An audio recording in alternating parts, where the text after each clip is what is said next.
as Bangladesh go on to clinch. ব্যাটে বলে চ্যালেঞ্জের মুখে পড়তে হয়নি বাংলাদেশকে, বরং দাপুটে এক পেশে পারফরমেন্স বছর শেষে। শুরু বিশ্বকাপের অপেক্ষা। For these two young players and প্রথম দুই ম্যাচে ব্যর্থতায় ওপেনিংয়ে পরিবর্তন। তানজিদ তামিমের সঙ্গী সাইফ হাসান বড় স্কোর করতে পারেননি, তাড়াহুড়ো করতে গিয়ে বাউন্ডারিতে ক্যাচ দিয়ে ফেরেন। picking up অধিনায়ক লিটন দাস এক ম্যাচ পর আবারও ব্যর্থ। তবে তানজিদ তামিম থেকেছেন শেষ পর্যন্ত।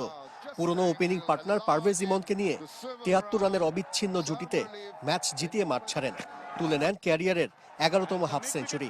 তখনও ৩৮ বল বাকি। I'm going to put that over deep. এবছর ৭৭৫ রান করে টেস্ট খেলুড়ে দেশগুলোর ব্যাটারদের মধ্যে ২ নম্বরে তানজিদ তামিম, সব মিলে ৮-এ। দিনের আলোয় ম্যাচ, উইকেটের চরিত্রেও কিছুটা পরিবর্তন। তাকে ভালো মতো কাজে লাগিয়েছে টাইগার বোলাররা, বিশেষ করে মোস্তাফিজ আর রিশাদ। যদিও প্রথম আঘাত শরীফুলের, টেক্টর ব্রাদার্সের অনুজ টিমকে বিদায় করেন এ বাঁহাতি পেসার, আর মোস্তাফিজের শিকার বড় ভাই Harry. Shariful won't mind though. Power play শেষে লোরকান টাকারকে এলবিডব্লিউর ফাঁদে ফেলেন শেখ মেহেদী, তাতেই ভীষণ চাপে পড়ে আয়ারল্যান্ড। ৪১ বলে কোনো বাউন্ডারি মারতে পারেনি। ফিরেই ভয়ঙ্কর রূপে রিশাদ, কার্টিস ক্যাম্পারের পর অধিনায়ক পল স্টার্লিংও এ লেগ স্পিনারের রহস্যে বন্দী। নিজের শেষ ওভারে বিদায় করেন গ্যারেথ ডেলানিকে।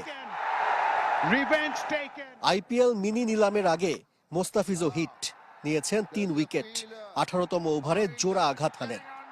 Taking